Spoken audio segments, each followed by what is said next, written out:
Bienvenue à l'écoute de l'histoire vue de l'intérieur.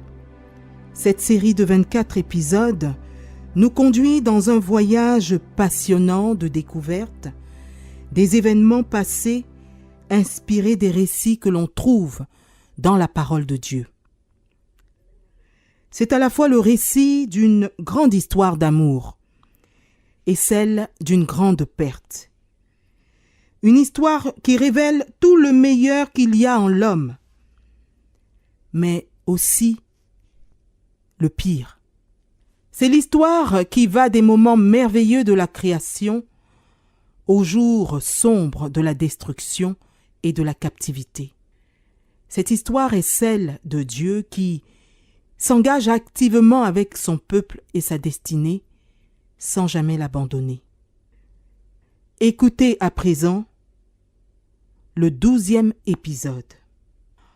Le 13e épisode. La terre promise.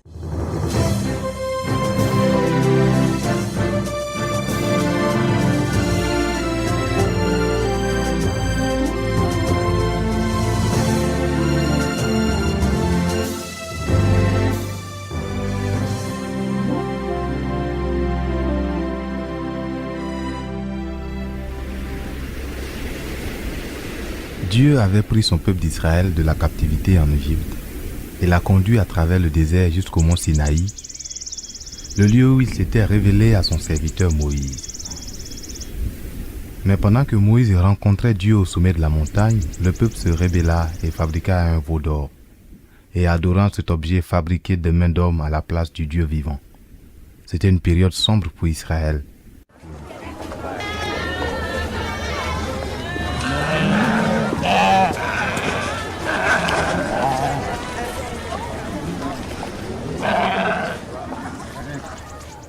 Moïse et toute cette première génération qui avait quitté l'Égypte en tant qu'esclaves étaient morts. La plupart d'entre eux avaient vieilli et sont morts sans jamais voir la terre promise. À l'exception d'une poignée d'hommes, y compris le serviteur de Moïse, Josué, personne de toute cette première génération n'a mis les pieds sur cette terre promise. Josué. Me voici, Seigneur. Moïse, mon serviteur, est mort. Maintenant, lève-toi, passe ce Jourdain, toi et tout ce peuple, pour entrer dans le pays que je donne aux enfants d'Israël. Tout lieu que foulera la plante de votre pied, je vous le donne, comme je l'ai dit à Moïse. Nul ne tiendra devant toi, tant que tu vivras. Je serai avec toi comme j'ai été avec Moïse. Je ne t'abandonnerai point.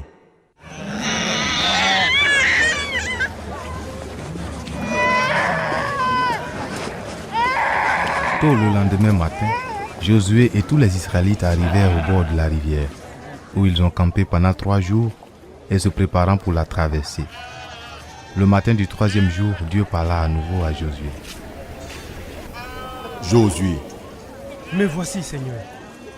aujourd'hui, je commencerai à t'élever aux yeux de tout Israël, afin qu'ils sachent que je serai avec toi comme j'ai été avec Moïse.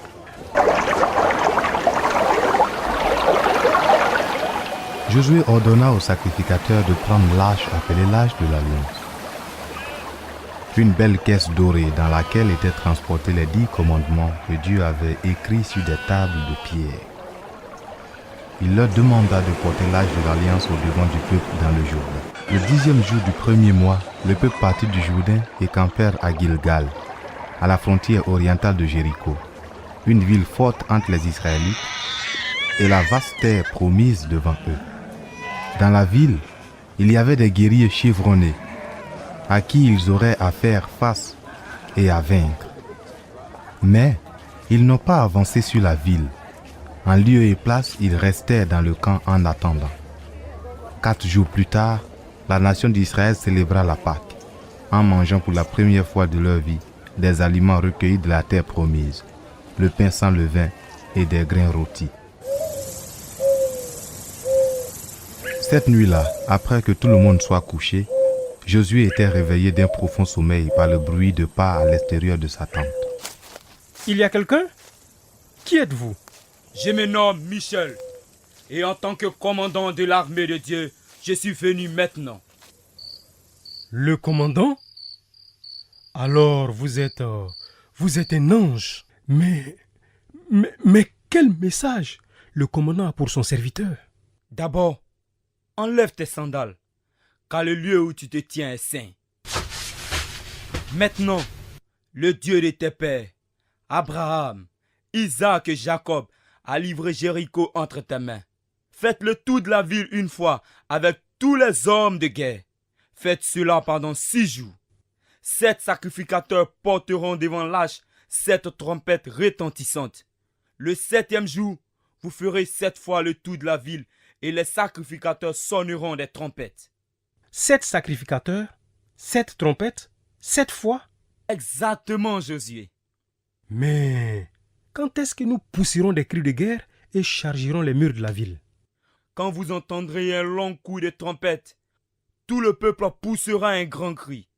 Un grand cri? Oui, Josué. Puis les murs de la ville se fonderont et le peuple montera. Bien compris, j'espère, Josué. Oui, je pense que oui. Attendez le long coup de trompette, puis que le peuple crie à celui qui siège sur le trône.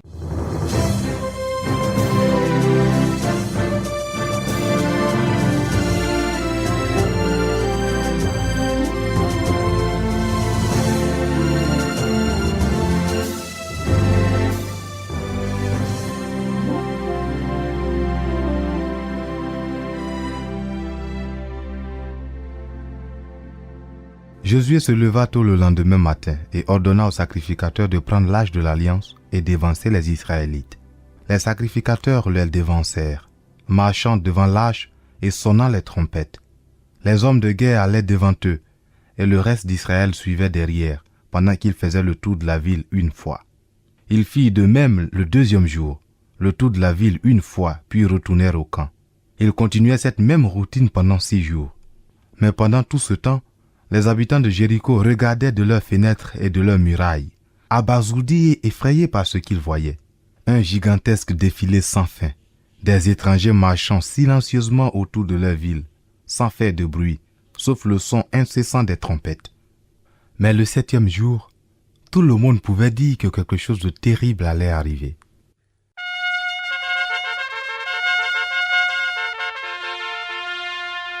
Rappelez-vous, hommes d'Israël, ne poussez pas un cri de guerre, n'élevez pas la voix, ne dites pas un mot, attendez mon commandement, puis criez de toutes vos forces. Ils encerclaient la ville encore et encore, pendant que les trompettes continuaient à sonner. Au 7e tour, tous les habitants de la ville étaient sortis de leur maison, terrifiés. C'est cela, homme d'Israël, à celui qui est assis sur le trône. Au mur d'Israël, notre Dieu a livré bataille pour nous. Et donc la ville de Jéricho est tombée. Après tant d'années d'errance dans le désert, les Israélites avaient finalement pris possession de la première ville de la terre promise. Mais plutôt que de l'habiter, sur l'ordre de Josué, ils brûlaient la ville avec tout ce qu'elle contenait, de sorte que personne ne pouvait plus y vivre. Pendant les jours suivants, le peuple de Dieu se réjouirent et célébrèrent leur victoire. Pendant ce temps, Josué rencontrait les espions qu'il avait envoyés à la ville suivante et ils commençaient à planifier leur prochaine bataille. À quand? Je vois que vous et vos hommes êtes de retour. Maintenant, parlez-moi de cette ville d'Aï. Tu avais raison concernant la ville, Josué. La meilleure approche sera à partir de l'est. Bon, mais est-il bien gardé? Combien de soldats montent la garde la nuit? Nous ne devrions pas avoir de problème. Et pour répondre à ta question, les murs ne sont pas gardés du tout. Une poignée d'hommes surveille la porte, mais c'est tout. Vraiment? Combien surveillent la porte particulièrement? Oh, 6 je dirais. Peut-être 7. N'êtes-vous pas d'accord? Je vois. Donc, que suggérez-vous? Envoie 2 ou 3 000 hommes pour prendre la ville. Ne donne pas cette fatigue au peuple. Comme je le disais, quelques hommes seulement sont là-bas. Seulement 2 ou 3 000? Le pensez-vous vraiment? Nous pourrions facilement rassembler 20 fois plus. Tu nous as envoyé les espionner et te faire un rapport. Nous l'avons fait. À mon avis, tu dois nommer un capitaine et l'envoyer avec 2000 hommes. Fais 3000 si tu le souhaites, juste pour être prudent. Et vous me suggérez moi-même? Reste ici, il n'est pas nécessaire que tu te déranges. Je vois. Et qui sera ce capitaine qui ira à ma place? Eh bien, tu peux envoyer l'un de ces 2 hommes ici, je suppose. Tous les 2 ont été à l'intérieur de la ville. Où tu pourras... Ainsi tu peux m'envoyer. Ce serait un honneur pour moi. Je vous remercie pour vos conseils, Akan, ainsi que ton sens du devoir. Je vais en tenir compte. Vous êtes tous congédiés.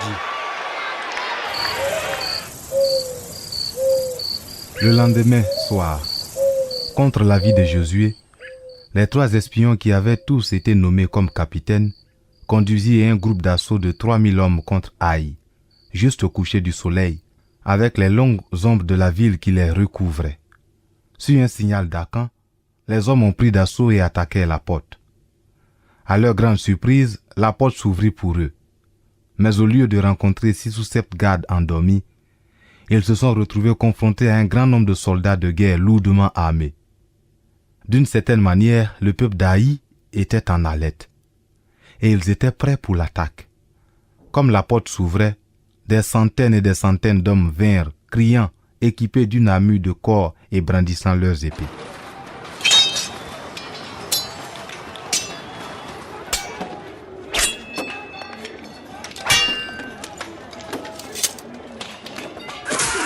Les Israélites ont été soigneusement surpris par l'attaque préventive et rapidement tombés dans le désarroi. Quelques instants plus tard, il était clair qu'ils étaient en infériorité numérique, pendant que les hommes commençaient à tomber tout autour d'eux. Hommes d'Israël, repliez-vous! Repliez-vous! Au moment où la poussière est retombée, 36 hommes de guerre israélites gisaient morts à l'extérieur de la ville d'Haï. Et il y avait beaucoup d'autres blessés. Les hommes de Haï poursuivirent les Israélites en fuite pour retourner sur leur propre territoire, aussi loin que les carrières de pierre à Shebarim. Quand la nouvelle de la défaite atteignit Josué, il fut stupéfait et horrifié. Oh Seigneur éternel, pourquoi tu fais passer le Jourdain à ce peuple? Pour nous livrer entre les mains des Amoréens et nous faire périr. Oh, si nous étions restés de l'autre côté du Jourdain. De grâce, Seigneur. Que dirais-je après qu'Israël a tourné le dos devant ses ennemis? Les Cananéens et tous les habitants du pays l'apprendront. Ils nous envelopperont et ils feront disparaître notre nom de la terre. Et que feras-tu pour ton grand nom? Josué, Toi, l'ange Michel, tu es celui qui nous a mis dans ce... lève-toi, Josué. Pourquoi as-tu déchiré tes vêtements et pourquoi as-tu le visage contre terre? Pourquoi? Je priais Dieu au sujet de la terrible honte qu'il a mis sur nous. Écoute la parole de Dieu, Josué. Israël a péché. Ils ont transgressé mon alliance que je les ai prescrite. Au lieu de tout détruire à Jéricho comme je leur ai commandé, ils ont volé, ils ont menti, ils ont caché une partie des choses dévouées à l'interdit parmi les bagages. Trahison! Trahison! Voici pourquoi les Israélites ne peuvent pas résister à leurs ennemis.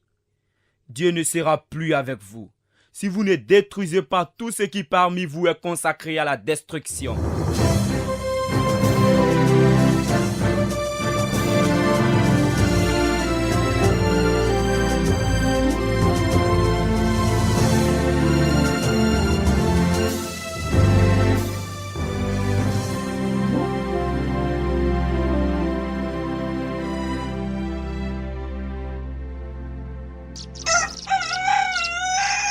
Le lendemain matin, Josué rassembla toute la nation d'Israël et leur envoya un mot pour qu'ils se présentent devant Dieu, tribu par tribu.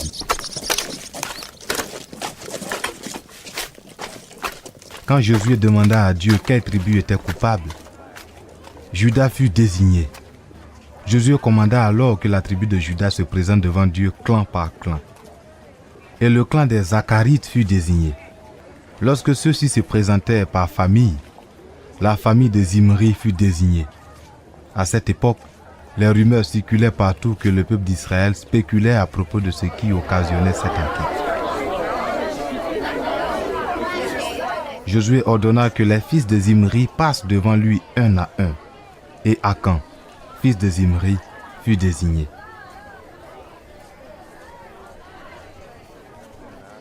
Akan, mon fils, rends gloire à Dieu et rends-lui hommage. Dis-moi ce que tu as fait. Ne me le cache point. C'est vrai. J'ai péché contre l'Éternel, le Dieu d'Israël.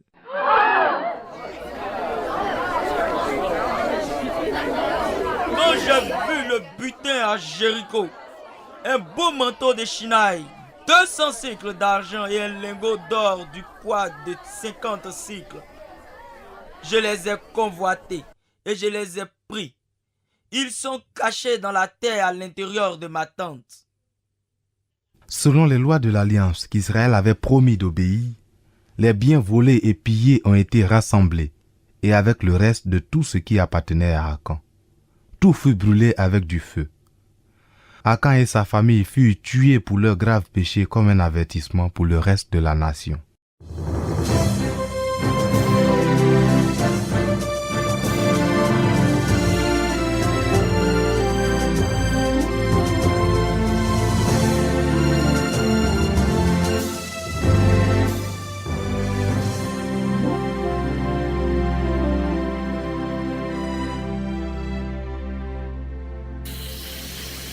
Le lendemain matin, Josué quitta le camp et se dirigea seul jusque sur une colline et s'assit sous un chêne. Josué, Je savais que tu viendrais. Que devons-nous faire, monsieur? Nous sommes en plein désarroi. Et nos ennemis sont sûrement en train de se rassembler au moment où nous parlons pour mener une offensive contre nous. Ne te décourage pas, Josué. Prends toute l'armée avec toi et attaque Haï. Voici ce que l'Éternel, le Dieu d'Israël, dit. Je livrerai entre tes mains le roi d'Haï et son peuple, sa ville et son pays. Tu traiteras Haï et son roi comme tu as traité Jéricho et son roi. Seulement, vous garderez pour vous le butin et le bétail. Devons-nous faire le tour de la ville 7 fois encore? Ils seront en train de nous attendre avec des lances et des flèches. Non, Josué, s'il te plaît. Cette fois-ci, nous allons tendre une embuscade derrière la ville. Une embuscade? Qu'est-ce que tu as exactement en tête? Demain matin, juste au moment où le soleil sera sur le point de s'élever, prends ton armée et divise-le en 3 parties.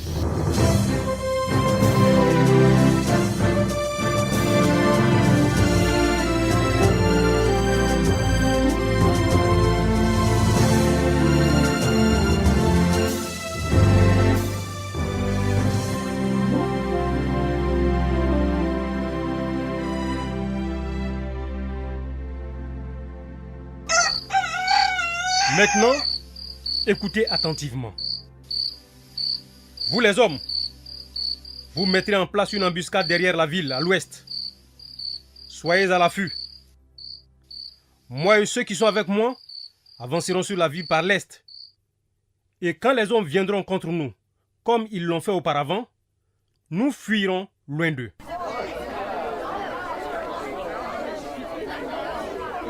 Chut! Écoutez-moi. Ils nous poursuivront jusqu'à ce que nous les ayons attirés loin de la ville. Chut! Lorsque nous les aurons attirés loin de la ville, vous sortirez de votre embuscade et vous vous emparerez de la ville. L'Éternel, votre Dieu, la livrera entre vos mains. Et quand vous aurez pris la ville, vous y mettrez le feu. Bien compris? Bien. Maintenant, allez-y vous mettre en ordre.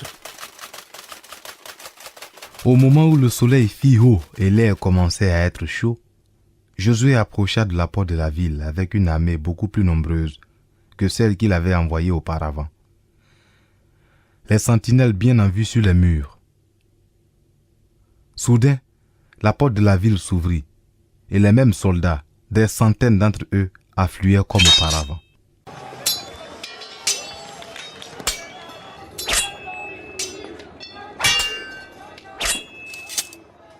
Hommes d'Israël, repliez-vous. J'ai dit bien, repliez-vous.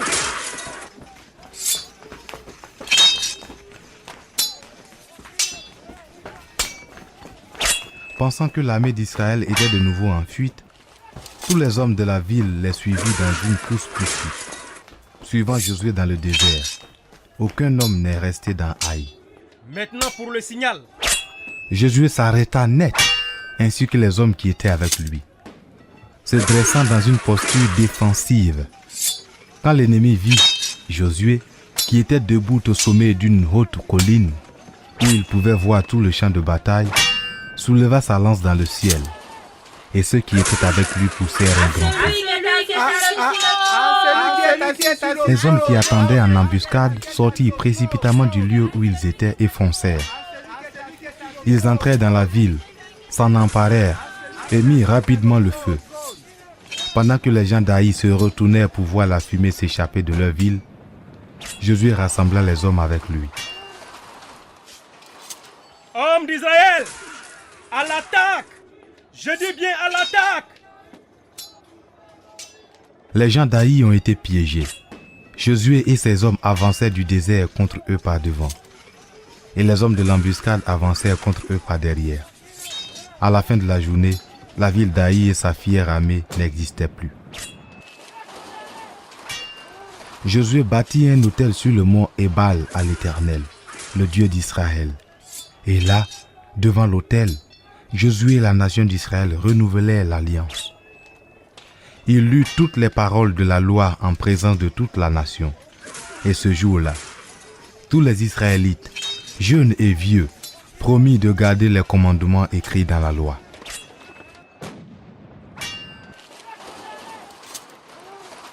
Et donc, réaffirmant leur engagement et leur objectif, Israël passa de Jéricho et Haï à d'autres villes, conquérant les habitants de la terre partout où ils allèrent, laissant chaque ville et chaque village qu'ils rencontraient détruits et enfumés dans leur sillage. Ils progressèrent vers le sud, assujettissant toute la région, y compris le pays de la colline et le Negev, les contrées et les montagnes de l'ouest, avec l'ensemble de leurs rois. Josué se tourna vers le nord et conquit de même ces terres, à partir de la montagne de Halak et Baal-Gad, dans la vallée du Liban au mont Hermon, loin au nord, menant la guerre contre tous les rois du nord pendant une longue période, jusqu'à ce qu'ils soient tous vaincus. Mais finalement, après de nombreuses années à faire la guerre, Josué était vieux, bien avancé en âge. Dans sa vieillesse, il retourna à la vallée où il s'était assis plusieurs années auparavant et avait plaidé avec Dieu après la défaite de Haï. Josué, Je ne suis pas surpris de te voir ici, monsieur. tel Josué. Michel, tu n'as pas changé, n'est-ce pas? Tu n'as pas vieilli comme moi. Non, Josué, tu es en effet très vieux. Et comme tu le sais, il y a encore de très grandes superficies de la terre promise à conquérir. Oui, il y en a beaucoup. Il est temps pour toi de rassembler le peuple, les instruire de garder les commandements de Dieu et d'achever la tâche lorsque tu seras parti. Vont-ils achever le travail, Michel? Ça dépendra d'eux. L'Éternel, le Dieu d'Israël, conduira la nation restante hors de dedans d'eux.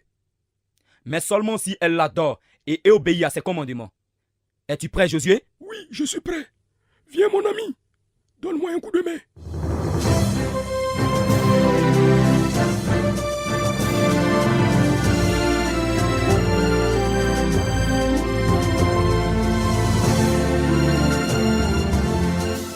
Josué a fait des erreurs. Son ami Akan a péché, le peuple d'Israël aussi. Et malgré cela, Dieu les aimait toujours. Et dans son amour a pourvu un moyen pour eux de revenir à lui, pour qu'ils soient restaurés et repartent sur de nouvelles bases avec lui. De même, il a pourvu un moyen par lequel nos péchés peuvent être pardonnés, par lequel nous pouvons revenir à lui. Nous arrivons maintenant au moment où nous pouvons lui répondre.